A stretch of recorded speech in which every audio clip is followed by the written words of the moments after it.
So after spending some time testing these lenses, I wanted to take them into a real environment.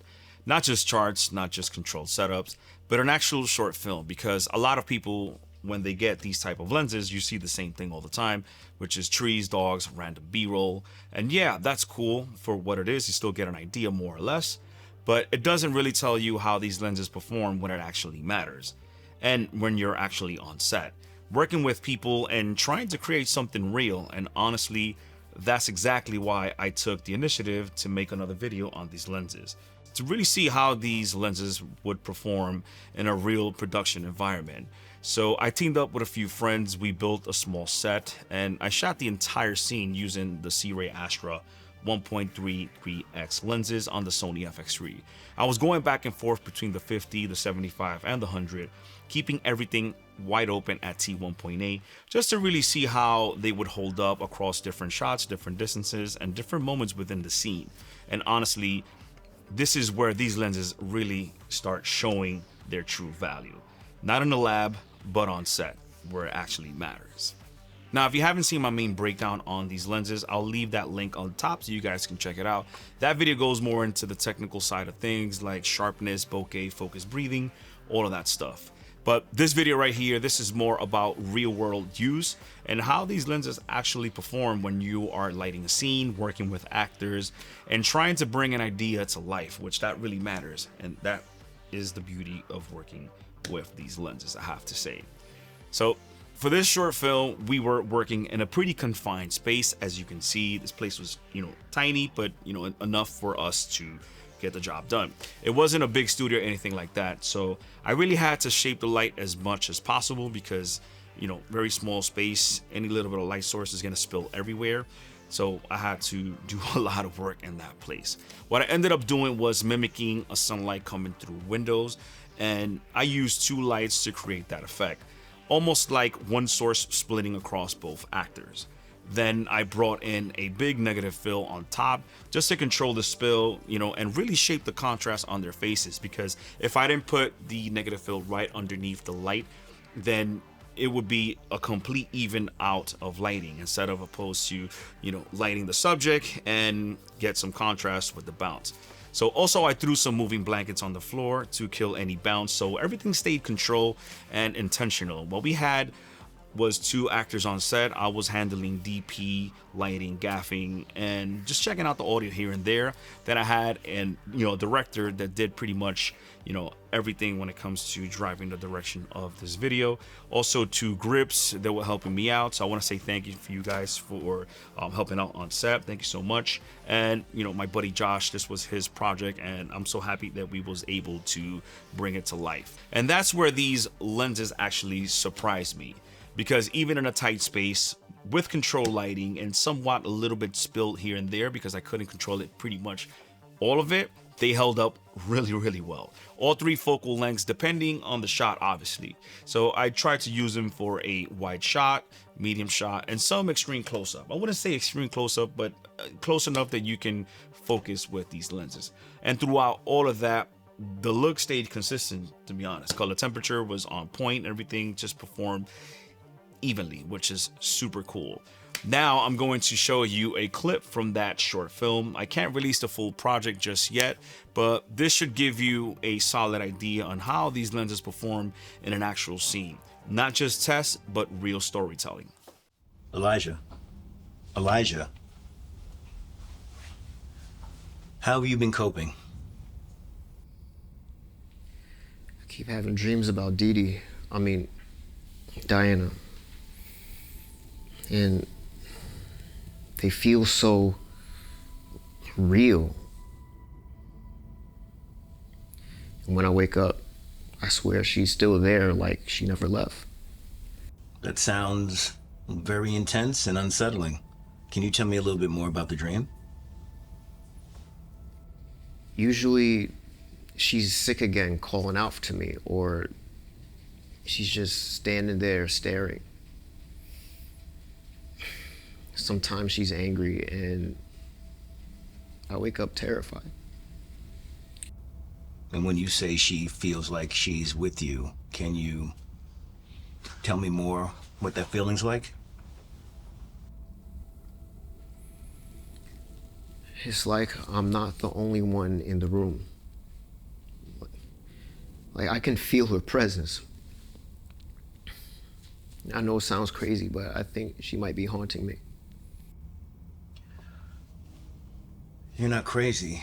Grief is incredibly powerful, and it can affect your experiences in real time, especially when the loss is so recent and emotional. I hope you guys enjoy that clip and pretty much take it in for what it is and to get a more idea of how these lenses perform.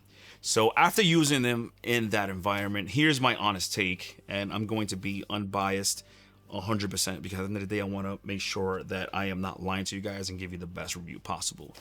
The color is very consistent across all three lenses, as you can see. That's huge. For me, that's very big, and that's something that you always want to look on a set. And because when you're cutting between focal lengths, you don't want to fight with color shifts, in post. So these stay very true to what it is. Now, in terms of the image, they're clean, but they're not clinical like everybody is saying. Oh my God, they have no character. That's something that it's a lie. These lenses have a lot of character for being a clinical lens, which hopefully makes sense in what, term I might say it. There's a slight softness in certain situations where it gives the image a bit of a, I wouldn't say vintage look, but a little character, twist to it. But at the same time, they still feel modern, obviously. So that kind of, you get the best of both worlds. The balance between clean and character, that's very important. And to me, that brings a lot of true value on these lenses. And they did a really good job there. I honestly, image-wise, I don't have anything bad to say about the performance of these lenses. Another thing that stood out to me was shooting at T1.8. And I was going back and forth with T1, 1.8, T2, T2.8. And like I said, very, very good at those aperture. And to me, I kind of like more the T1.8 look really good because it was like kind of soft on the edges, but actually sharp in the center. And I was actually very impressed. You still get that nice separation. You get that depth. And honestly, I didn't feel the need to, stop it down to get it to the look I want. Honestly, wide open, a lens that performs right off the back, that is unheard of. That's actually really, really good. I mean, it is heard of, but you have to spend a lot of money, not what you're going to spend for this. Now, I did this entire project using autofocus. I didn't use a manual at all. And for the most part, they did perform well. I'm not going to say it was perfect, but they did a good job. But there were moments that it would hunt here and there, like this scene right here. The therapist takes off his glasses briefly, and it looks like it was stuck on the glasses, but then it refocused again on the eyes. But once it locked into the eyes again, it stayed there like glue. So it's not perfect, but it also is not bad. It just feels like something that can be improved over time with maybe a firmware update, which, that's something that I think would be happening because in the bottom here, it has a USB-C port, hopefully a focus right here. And they could, improve that with a firmware update, which I think they, with these reviews, they're going to know what's going on and they will, fix it. Do I recommend these lenses? So actually, I really do, especially if you're a solo filmmaker like myself or just someone who wants to keep things simple, but still get a strong, nice images. These give you that anamorphic character. I don't want to hear it from anybody. It does give you the anamorphic character. Does it give it to you, like traditional heavy anamorphic, dude? No. It's more like, I would say, Sony G Master lens with a little bit of stretch, a modern twist, subtle control, but has some character. And honestly, that makes it more usable in real world scenarios because the fact that you buy anamorphic set, that's only for a time and place. So using a lens that you can use it for a clean, and for anamorphic look, these are going to be very, very usable across any projects. Honestly, I would use this for music videos, documentaries, obviously short films, etc.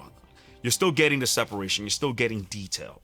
You're not fighting with your image. And on top of that, Sirui always had made good optical gear. And honestly, they're only getting better. And from time to time, like I'm, mentioning all these, little baby flaws because they're not major flaws. They're just going to get better. Before I wrap up this video, special shout out to my friend Josh. this was his story, and he gave me the opportunity to bring it to life, which honestly I appreciate that, bro. I can't wait to actually finish this project so you guys can see it. I really can't wait to finish that project so you guys can, you know, see how these lenses perform. And honestly, that project is super fire. I can't wait. I'm super stoked. So let me know in the comments if you guys are thinking about getting these lenses. I'm really curious to hear your thoughts. And also, if you guys are going to NAB, I'm going to be there. I know it's very early, it's next month, but I just want to let you guys from now. And possibly I might be even talking on behalf on C-Ray's booth about these lenses and my experience, you know, my experiences with them. So if you see me in the floor, come through, say what's up. It would be dope to meet some of you guys in person. And like, you know, last year I did meet a few of you guys, so it'll be nice to actually meet more of you guys. So I'll see you guys in the next video.